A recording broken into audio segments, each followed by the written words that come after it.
एक व्यस्त नगर में एक खुशमिजाज और भले स्वभाव वाला दर्जी रहता था, जो अपनी छोटी सी दुकान चलाता था। वह अपने हंसमुख स्वभाव और सुंदर कपड़े सिलने की कला के लिए मशहूर था। हर दिन नगर का एक हाथी उसकी दुकान के पास से गुजरता था। वह हाथी नगर के बाहर एक तालाब में पानी पीने जाता था। यह हाथी एक अमीर व्यक्ति का था और स्वभाव से बहुत शांत और दोस्ताना था।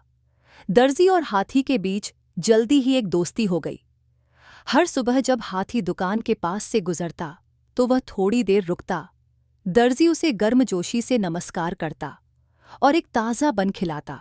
यह छोटी सी दयालुता धीरे धीरे गहरी दोस्ती में बदल गई। दर्जी और हाथी दोनों ही इस मुलाकात का बेसब्री से इंतजार करते, जो उनके रोजमर्रा के जीवन में खुशियों का पल बन गई थी।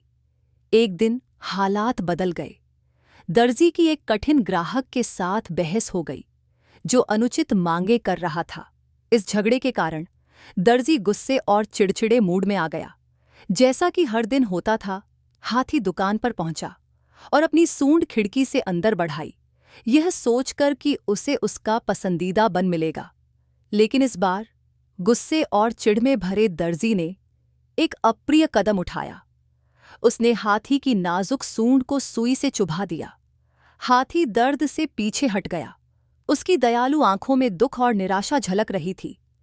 बिना एक शब्द कहे हाथी वहां से चला गया, लेकिन उसने दर्जी की इस क्रूरता को भूला नहीं। तालाब में पानी पीने के बाद हाथी ने एक तरकीब सोची। उसने अपनी सूंड में गंदा कीचड़ वाला पानी भरा और तेजी से दर्जी की दुकान पर लौट आया। खिड़की पर खड़े होकर हाथी ने अपनी सूंड उठाई और सारा गंदा पानी दर्जी की दुकान पर छिड़क दिया। पूरी दुकान में हड़कंप मच गया। सुंदर कपड़े, रंग बिरंगे फैब्रिक और यहाँ तक कि दर्जी के खास शादी के कपड़े भी कीचड़ से खराब हो गए। दीवारें, फर्श और खुद दर्जी भी गंदगी से लथपथ हो गए। दर्जी वहीं खड़ा रहा, स्तब्ध और पछतावे से भरा हुआ।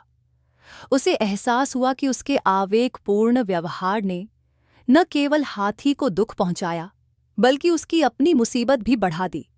उसने जल्दबाजी में किए गए काम के परिणाम का कड़वा सबक सीखा।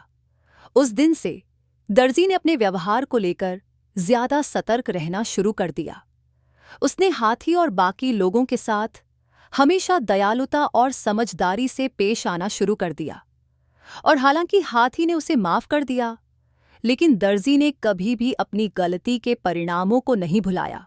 नैतिक शिक्षा: कदम उठाने से पहले सोचें। सीख: जल्दबाजी में किए गए काम अक्सर अप्रत्याशित परिणाम देते हैं। सोच समझकर कदम उठाने से पछतावे से बचा जा सकता है और सकारात्मक परिणाम मिलते हैं।